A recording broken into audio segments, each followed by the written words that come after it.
मैं पहले भी कहा था, आपको सारे ऑफिशियली जानकारी सीबीएसई की वेबसाइट से मिलेगा, जो आपके लिए उपलब्ध होगा cbse.gov.in में। और इसके लिए आपको प्रयास करना है। वेबसाइट में जाएंगे तो हम पहले मेन वेबसाइट में जाएंगे, उसमें बहुत सारे ग्रुप दिया गया है। इसमें आपका पहला जो है रिगार्डिंग प्रैक्टिकल के बारे में, इसके बारे में हम देखेंगे। प्रैक्टिकल संबंध जो दिया गया है, प्रैक्टिकल के बारे में सीबीएसई में पहले से बोल रखा है। एक अब जारी हुआ था सेल, इसे ये जो है आपका सर्कुलर 17 को जारी किया गया था। अभी जो इसमें क्या क्या चीजों को ध्यान देना है, इसको बहुत जरूरी है। और practical examination project internal assessment for class 10th and 12th is schedule. ये कब से कब है? 1 जनवरी से लेकर के 14 फरवरी तक होगा प्रैक्टिकल डेट। ये डेट है। It has been observed that school sometimes make mistakes while uploading marks। School के लिए कहा जा रहा है, कई बार स्कूल क्या करता है, मार्क अपलोडिंग में गलती भी करता है, जिसके वजह से पहले से ही स्कूल को सूचना दी जाती है। और इसमें क्या क्या मेंशन होना चाहिए, सारी चीज मैं नहीं पढ़ रहा हूँ, लेकिन आप लोग जरूर सीबीएसई वेबसाइट में पोर्टल में जाएंगे और इसे देखेंगे।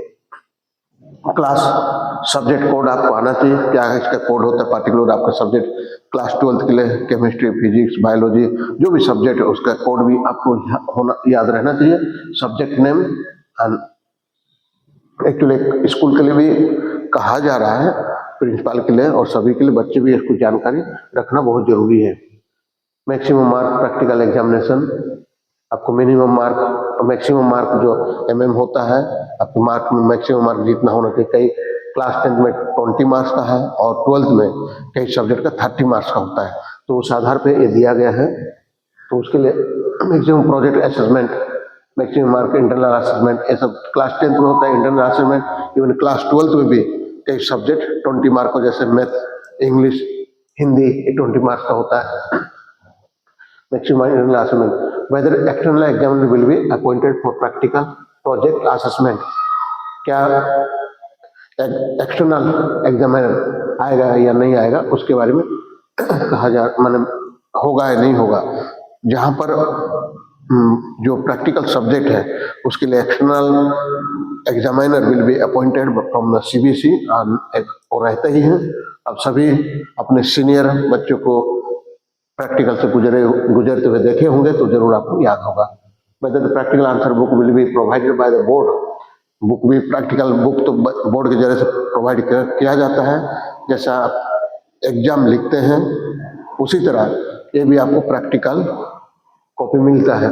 Answer book that will be issued theory examination, जैसे थियरी एग्जाम के लिए भी क्या होता है, आपको एग्जाम लिखने के लिए प्रैक्टिकल भी एग्जाम लिखते हैं, परीक्षा तरह लिखना पड़ता है, वो भी आपको अवेलेबल होगा। Maximum mark allotted to each subject is 100 with marks distribution among theory और प्रैक्टिकल प्रोजेक्ट। एक्चुअली आपका मैक्सिमम मार्क क्या होता है, 100 होता है, उनमें से प्रैक्टिकल के लिए जाती है, प्रोजेक्ट वर्क के लिए, इंटरनल असेसमेंट के लिए होता है। सारे मिला करके पूरा क्या होता है आपका mark, together it come to 100 marks. कई बार आपका पीरियोडिक भी होता है 10 मार्क का। अभी हम आगे देखेंगे किन किन चीज सब्जेक्ट से, किन किन चीजों से आपका ये सब मिलाया जाता है, इसको आपको ध्यान रखना है। Then let's come back to the, मैं अभी बता रहा हूँ आपको, इससे हम बैक जाते हैं। और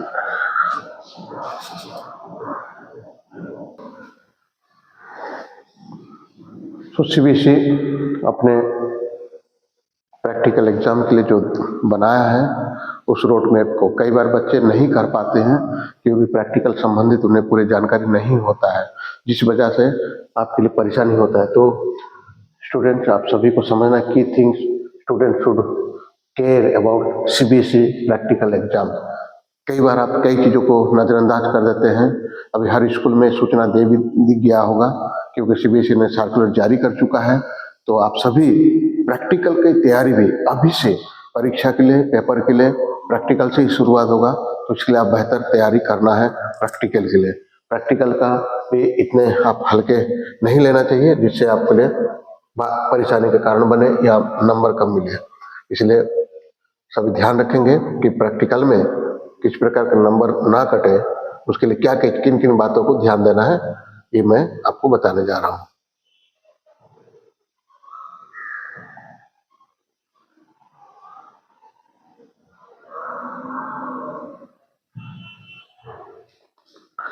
this is understanding the exam format. आपको पहला तो आपको एग्जाम फॉर्मेट को समझना क्या है। 20 marks allocated for practical internal in most subject out of 100 marks. बहुत सारे सब्जेक्ट में क्या होता है 20 मार्क्स आपके प्रैक्टिकल में ही दिया जाता है बहुत सारे सब्जेक्ट, और कुछ में क्या होता है 30 मार्क्स होता है 12th का। सभी जानते हैं chemistry, physics, biology and physical education जैसे कुछ सब्जेक्ट होता है जो उसी को 30 मार्क्स दिया, बाकी में 20 मार्क्स का ही होता है। Practical exams are conducted before the theory board exam. आपके थ्योरी एग्जाम से पहले यूजुअली इन जनवरी टू फरवरी, मैंने पहले बता बोर्ड का सर्कुलर में दिखाया आपको कब शुरू हो रहा है। 1 जनवरी शुरू हो रहा है 14 फरवरी तक, इसको भूलिए मत। 1 जनवरी शुरू होकर 14 फरवरी तक। Internal examiner from other school are assigned to evaluate you, और दूसरे स्कूल से आपको external examiner will come to your school and they will evaluate you, है ना। अपने स्कूल के टीचर भी होंगे और उसके साथ बाहर का भी external examiner will come in. Your own school teachers will be also be present as an internal examiner. अपने खुद का स्कूल का भी एक internal examiner will be there. Next, preparation before the exam. आपको परीक्षा से पहले क्या प्रिपेयर करना है। बोर्ड एग्जाम पहले प्रैक्टिकल के लिए और किस चीजों के लिए क्या तैयारी करना है, थोड़ा सा आपको ध्यान देना। No your syllabus thoroughly. पहली बात, जब आप प्रैक्टिकल में जाते हैं सबसे पहले आपको क्या मालूम होना चाहिए, आपका सिलेबस पता होना चाहिए। सिलेबस क्या है thoroughly. Go to the CBSE practical manual for your subject. CBSE website, मैंने कहा cbse.gov.in, उसमें जाएंगे, उसमें प्रैक्टिकल मैनुअल बुक होगा, उसमें से ले लेंगे। नहीं तो और दूसरे एकेडमिक वेबसाइट भी, उसमें भी मैनुअल बुक होता है जिसमें आपको सिलेबस पाया जाता है, उसी में आप देख लेंगे मैनुअल बुक का। And practice all experiment activities mention in the syllabus multiple time. Multiple time आपको क्या करना चाहिए, मैनुअल बुक को देखेंगे, और जिसको मैनुअल बुक नहीं मिल रहा आप मुझे मैसेज करेंगे या कमेंट बॉक्स में लिखेंगे तो मैं उनके लिए मैनुअल बुक का लिंक शेयर कर दूंगा। और उन लोग क्या करें, उसमें जितने भी आपका एक्सपेरिमेंट्स होंगे और एक्टिविटीज होंगे जो मेंशन किया गया सिलेबस में, ये सारे को प्रैक्टिस मल्टीपल टाइम, बहुत बार प्रैक्टिस कर लेंगे। Then understand the theory behind each experiment. Examiner often ask why. आपको थ्योरी को, जो थ्योरी है, सिद्धांत है, उसको बार बार सवाल करना और प्रैक्टिस कर लेना, क्यों ऐसे क्यों हो रहा है, कारण क्या है, ये सारे लेकर क्वेश्चन मार्क देकर तैयारी करना। Revise formulas, diagrams and chemicals, quotation and procedures, ये सारे को आप क्या करना, रिवाइज करना। ये सारे ध्यान दें, फॉर्मूलास को ध्यान, डायग्राम्स को, केमिकल को, इक्वेशन को एंड प्रोसीजर्स को, ये सारे को ध्यान देना है। This things you have to know your syllabus, this point you have to be note down and you have to practice before your practical exam. Prepare your lab record file. Lab record file कैसे होता है, आपके हर school में lab होता है, हर subject के लिए, हर subject में तो जो फिजिक्स का, बायोलॉजी का, केमिस्ट्री का, ये सारे का लैब है, तो उसका एक फाइल करना। Complete your practical file record book neatly with experiment. और आप लोग इसको बनाए होंगे, लिखे भी होंगे, उसका सारे रिकॉर्ड अच्छे से नीट मन क्लीन होना चाहिए। आपका जो प्रोजेक्ट फाइल होता है, आपका लैब मैनुअल होता है, लैब जो बुक लेकर लिखते हैं आप लोग लैब मैनुअल में, include proper diagram, observation, calculation and conclusion, ये सारी चीजें होना चाहिए आपके प्रैक्टिकल जो लैब मैनुअल में, जिसमें आप बना रहे हैं। Get it sign by your teacher before the exam day. और ध्यान रखना, जो भी लैब मैनुअल आप यूज करते फिजिकल का हो किसी भी सब्जेक्ट का, उसका टीचर का सिग्नेचर वहाँ होना अनिवार्य है। Keep it organise with an index and page number, और जरूर पन्ने के माने कॉपी के पन्ना जो लैब मैनुअल हो कुछ भी इंडेक्स जरूर बना लेना, और ऑर्गेनाइज में होना चाहिए जो अच्छा दिखे, माने अच्छा नंबर वाइज एक नंबर भी देना, सीरियल नंबर कितना पेज पे कौन सा डायग्राम है, कौन सा क्या लिखे, कौन सा टॉपिक है, कौन सा टाइटल, उसका एक इंडेक्स होना चाहिए। Use clean hand writing and avoid over writing और कटिंग। आपको साफ सुथरा लिखावट होना चाहिए, ओवर राइटिंग मत करिए, नीट एंड क्लीन होना चाहिए। मैं जब भी बच्चों को कहा था आपका राइटिंग बहुत बड़ा मायने रखता है आपका नंबर लेने के लिए या नंबर अचीव करने के लिए, इसलिए बहुत नीट एंड क्लीन रखना है। दिस इज प्रिपेयर और लैब रिकॉर्ड, तो ये सारे आपको तैयारी करना है, ये सारे आपको थोरोली आपको सिलेबस प्रिपेयर रहना चाहिए, ये सारे आपको तैयारी करना है। प्रैक्टिकल से प्रैक्टिस वाइवा एंड क्वेश्चन, कई बार आप थ्योरी लिख लेते हैं, मैंने प्रैक्टिकल लेता है फिर वाइवा होता है। वाइवा में किन पॉइंट को किन बातों को ध्यान देना है, prepare answer for common viva question related to each experiment. आपके लिए हर एक्सपेरिमेंट जो भी एक्सपेरिमेंट होता है लैब में आपको टीचर लोग कराए होंगे, उस एक्सपेरिमेंट का हर टॉपिक पे आपको क्या करना है, कॉमन जो आंसर है उसको आपको याद कर लेना है। Know basic definition, laws, formulas and names, ये सारे को क्या करना है आपको अच्छे से याद करना, इसको अभ्यास कर लेना। और practice explaining the aim, procedures, precautions and sources of error, ये सारे से अभ्यास ताकि आप विस्तार से ये सब बता पाओ एक्सटर्नल एग्जामिनर के पास, उनके पास अगर खामोश हो जाए नहीं हो पाए। इसी वजह से आपको ये सारे को प्रैक्टिस कर लेना, याद कर लेना, कैसे आप विस्तार से बता पाए, कैसे एक्सप्लेन कर पा रहे हैं। Be ready to answer what if, हमेशा याद रखना यदि ऐसा हो, ये क्या है, मतलब किसी भी सवाल को जवाब देने के लिए तैयार होना चाहिए। प्रैक्टिकल वाइवा में कोई भी सवाल पूछ देते हैं ऐसे क्यों हुआ, इसको आप एक्सप्लेन करके बताओ, उसका को डिफाइन, कुछ भी चीज सवाल अगर ऐसे आता है हमेशा आपको याद रखना चाहिए, जवाब देने के लिए तैयार रहना चाहिए, उसकी तैयारी रखो।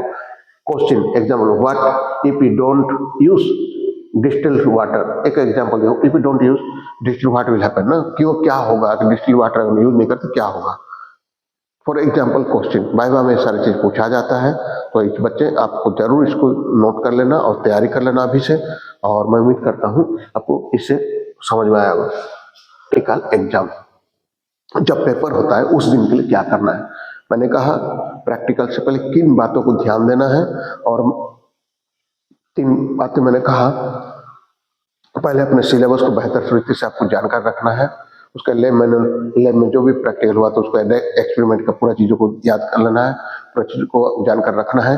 देन तीसरा पॉइंट में मैंने कहा था वाइवा के लिए जो भी सवाल आ सकते हैं, एक्सपेरिमेंट जो भी एक्टिविटी जो भी की है उसमें से पूछा जा सकता है। जैसे एक सवाल था इफ नॉट इफ व्हाट, ये सारे कुछ चीजें पूछा जाए, if you are not using distilled water what will happen, ऐसा कुछ क्वेश्चन भी एग्जांपल दिया गया। वाइवा के लिए आपको तैयार रहना है। एंड परीक्षा के दिन, प्रैक्टिकल एग्जाम के दिन क्या होगा, arrive early and dress proper, हमेशा ध्यान रखना आपको उस दिनों में आपको अर्ली आना है, और किसी प्रकार का भाग दौड़ करके अगर आए तो आप कुछ बोल नहीं पाएंगे, बहुत कुछ चीज भूल भी जाएंगे घबराहट से। Reach school at least 15 to 20 minutes early, okay, and wear proper school uniform, और लैब कोट रिक्वायर्ड। जहाँ लैब कोट होता है प्रैक्टिकल का वो बात अलग है, लेकिन जहाँ पर जो यूनिफॉर्म दिया जाता है उसी के आधार पर आपको फिजिकल एजुकेशन में उनके लिए अलग अलग स्पोर्ट्स यूनिफॉर्म होता है, ट्रैक सूट होता है, तो उसको पहन के आना है। ऐसे कैरी और admit card, practical files and stationery, हालांकि एडमिट कार्ड का भी होता नहीं है लेकिन कुछ कुछ एग्जाम में आता है, तो इसमें क्लास 12th का 10th का जरूरत नहीं पड़ता, प्रैक्टिकल फाइल होना चाहिए, स्टेशनरी जो भी सामान की जरूरत पड़ता है। ड्यूरिंग द एक्सपेरिमेंट, जब आपके एक्सपेरिमेंट करके लैब में जाते हैं एक्सटर्नल एग्जामिनर के साथ में, तब आपको क्या देना है, रीड द क्वेश्चन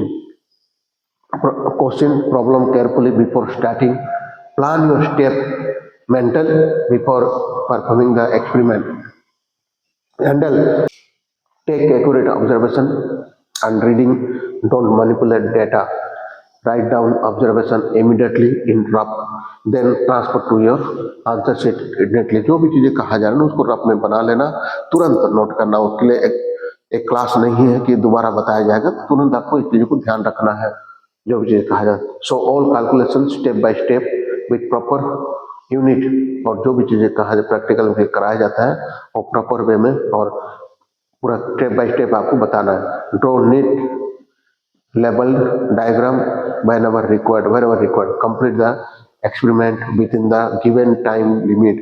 जो भी एक्सपेरिमेंट के लिए आपको एक्सटर्नल एग्जामिनर देता है उसको जितना समय में करना चाहिए उस टाइम लिमिट में ही परफेक्ट, माने उसी टाइम में ही करना है आपको।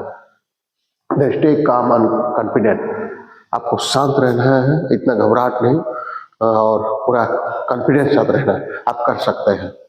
आप अगर पहले से अभ्यास किए हैं तो कोई बात नहीं, जब टीचर्स आपको प्रैक्टिकल ले जाते हैं, कई एक्सपेरिमेंट करवाते हैं तो घबराने की कोई जरूरत नहीं है, आप आराम से कर सकते हैं।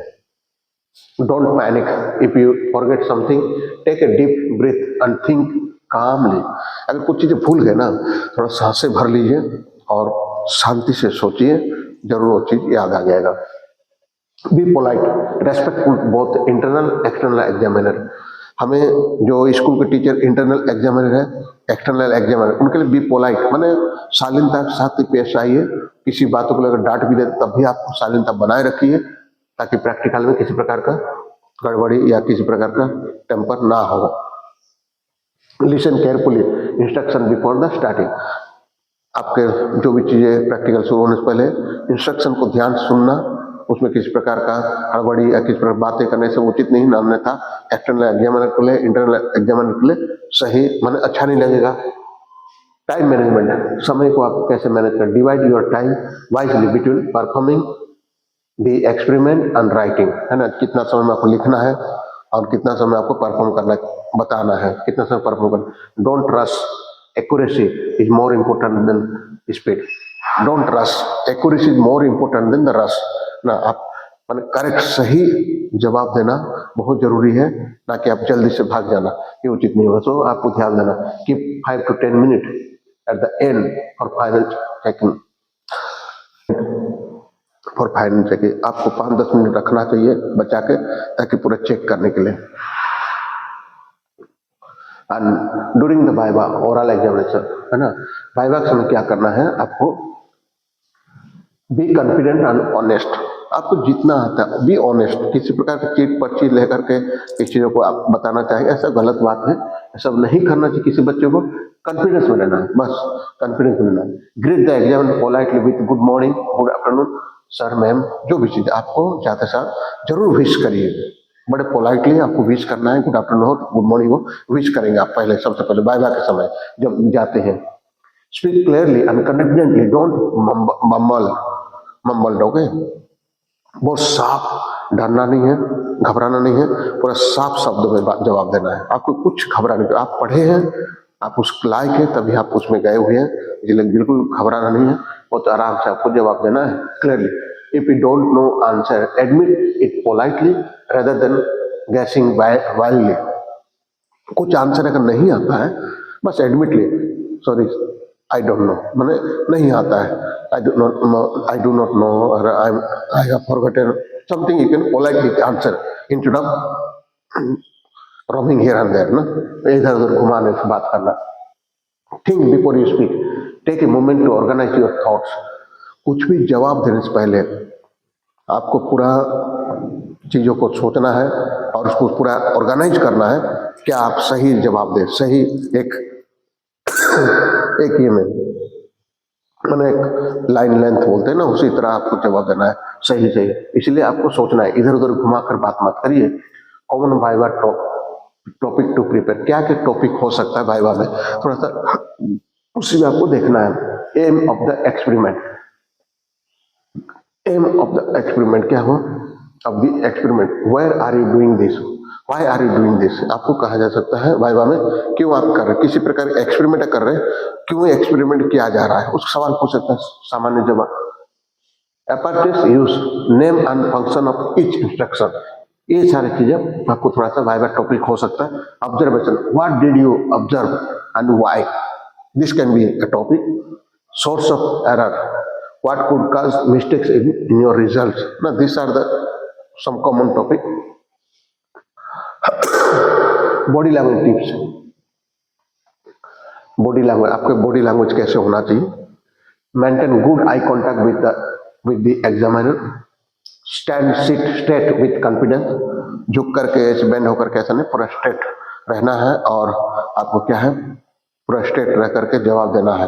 किसी प्रकार का आपका बॉडी लैंग्वेज में कुछ इधर झुक कर नहीं करना है, सब अच्छा भी नहीं है और करना भी नहीं चाहिए प्रैक्टिकल एग्जाम में। And don't fidget or play with your pen hair, कई बार होता ना ऐसा करते रहते हैं, कई बार हम लोग पेन से ऐसा करते रहते हैं, ये सारी चीजें उचित नहीं है प्रैक्टिकल के समय और कहीं भी ये सही नहीं है। Smile naturally and stay relax, और स्माइल ये होता है ना, कई लोग बनावटी हंसते हैं, ऐसा नहीं होना चाहिए, आपको नेचुरली मुस्कुराना है और रिलैक्स रहना है। Principle theory, what scientific concept is being applied, this are the theory और नहीं प्रैक्टिकल पॉइंट है। प्रोसीजर वाइवा के लिए step by step explanation of what you did, procedure को स्टेप बाय स्टेप वाइवा में एक्सप्लेन करने बता सकते हैं। Precaution, what care did you take to ensure accuracy, accuracy बना कर रखने के लिए क्या क्या मैंने क्या क्या प्रोसेस अपनाए हैं। Real time application, this are the some viva topics. बच्चे, मैं उम्मीद करता हूँ इसको समझ में आया वाइवा टॉपिक क्या क्या बन सकता है, इसको ध्यान रखना है। So let me yes subject specific tips, subject wise कुछ स्पेसिफिक टिप्स है। सब्जेक्ट के क्या टिप्स है, know how to handle apparatus like burettes, pipette, microscope etcetera, इस तरह का टॉपिक हो सकता है आपके प्रैक्टिकल में subject wise. Understand the theory behind each experiment, memorize important formula and equation, be familiar with safety precautions especially in chemistry. Okay, these are the three subjects. Practical practice drawing रे diagram, circuit diagram and biological diagram, इसको आप note कर लेना है ताकि आपको समझने में आसानी हो सब्जेक्ट वाइज। फिर कंप्यूटर साइंस में क्या होता है, आईटी में क्या होता है, practice coding problems and program from your syllabus, know your syntax and logic clearly, be ready to explain your code line by line, debug errors quickly and confidently, understand practical applications of concept like database, HTML, Python, etc. ये सारे IT sector के लिए हैं, computer sector के लिए हैं और ये सारे क्या है साइंस के लिए है, इसको ध्यान रखना है और आराम से आपको समझ रहा है। देन अदर सब्जेक्ट जैसा साइकोलॉजी, सोशियोलॉजी, इकोनॉमिक्स के लिए prepare your project, case study thoroughly, कोई भी प्रोजेक्ट देता है उस केस स्टडी हो सकता है। Be ready to explain methodology, findings and conclusion, ये सारे टॉपिक में आपको क्या ना एक्सप्लेन करने के लिए भी होना चाहिए, आना चाहिए। इस टॉपिक में आपको प्रैक्टिकल में पूछा जा सकता है।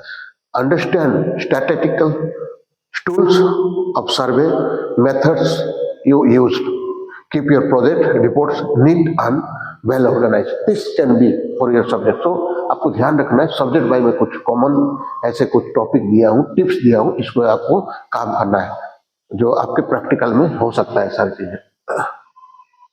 देन इम्पोर्टेंट प्रिकॉशन, आपको जरूरी बातों को ध्यान देना, कुछ चीजों को ध्यान देना है इम्पोर्टेंट जो बहुत जरूरी है आपको practical.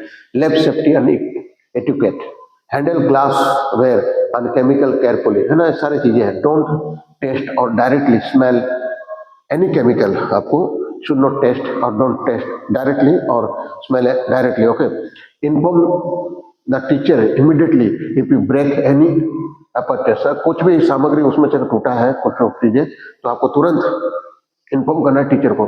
Keep your workstation clean and organise, जहां भी होता है साफ सफाई रखना है।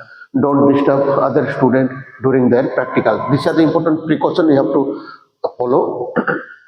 Writing और answer sheet, write your roll number, जब आंसर लिखते हैं आप लोग केमिस्ट्री फिजिक्स में जरूर लिखेंगे। Subject clearly on top, follow the proper format, aim, apparatus theory, procedure, observation, calculation, result, precaution, use pencil and diagram, pen and for written content, level all diagram properly, don't leave any section blank, write no note observe, suppose ऐसा कुछ रह गया तो आप लिख दें note observe, उसको देखा नहीं मैंने, उसको ध्यान नहीं दिया। कॉमन मिस्टेक आप करते हैं, कुछ चीजें हैं कॉमन मिस्टेक होता है उसको अवॉइड करना है। क्या क्या है, not preparing the practical file properly before the exam. Exams पहले कई बच्चे क्या करते हैं, प्रैक्टिकल फाइल तैयार नहीं करते और वो उनके लिए परेशानी होता है।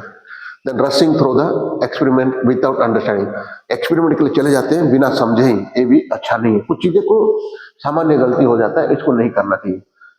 And faking or manipulated observation examiner can tell, है ना। कुछ चीजें ऐसा है जो आप उसे करना चाहिए, मैनिपुलेट करते हैं, मैनिपुलेटिंग करते हैं, फेकिंग माने कुछ चीजें को इस तरह फेक को आप ऑब्जर्वेशन के लिए आपको कहा जाता है, मैंने उस चीजों को एग्जामिनर कैन टेल, है ना। लेकिन आपको उससे भी बचना है, उससे भी आपको क्या करना है, वो सारी चीज गलती ना करें, ऐसे कुछ मल practising.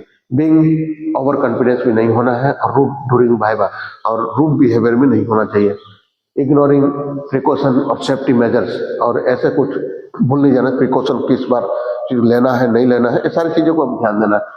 No managing time well, और आप टाइम सही मैनेज नहीं किया, तुरंत कुछ चीजें खत्म हो गया, कुछ चीज बाकी रह गया। Spending too much time on one section, last तक समय को बराबर मैनेज करना है, और लास्ट में थोड़ा समय बचना चाहिए ताकि देखने के लिए सारी चीजें कैसे मैनेज, उसको भी भूलना नहीं है। Forgetting to write units in calculation, ये सारी चीज भूलना नहीं है, गलती से चूक हो जाता है, कुछ पॉइंट मैं बता रहा हूँ, ऐसे होता है अक्सर। लिविंग डायग्राम अनलेवल्ड और मैसी, ये सारी गलती होते रहता है, इसलिए पॉइंट दिया हूं। Panicking if something goes wrong, stay calm and ask help politely, कुछ चीज गलती हो तो तुरंत आप पैनिक नहीं होना चाहिए, जिससे आप कि उसे घबराहट हो जाएगा, लेकिन आप पोलाइटली आपको पूछ सकते हैं। So this are the point student, any doubt is there you can ask by comment और anything. In coming days I will be making a video and I will bring it to you. Until then, you can prepare well. All the best for the coming practical and exam. Then on the day of the practical, upper class,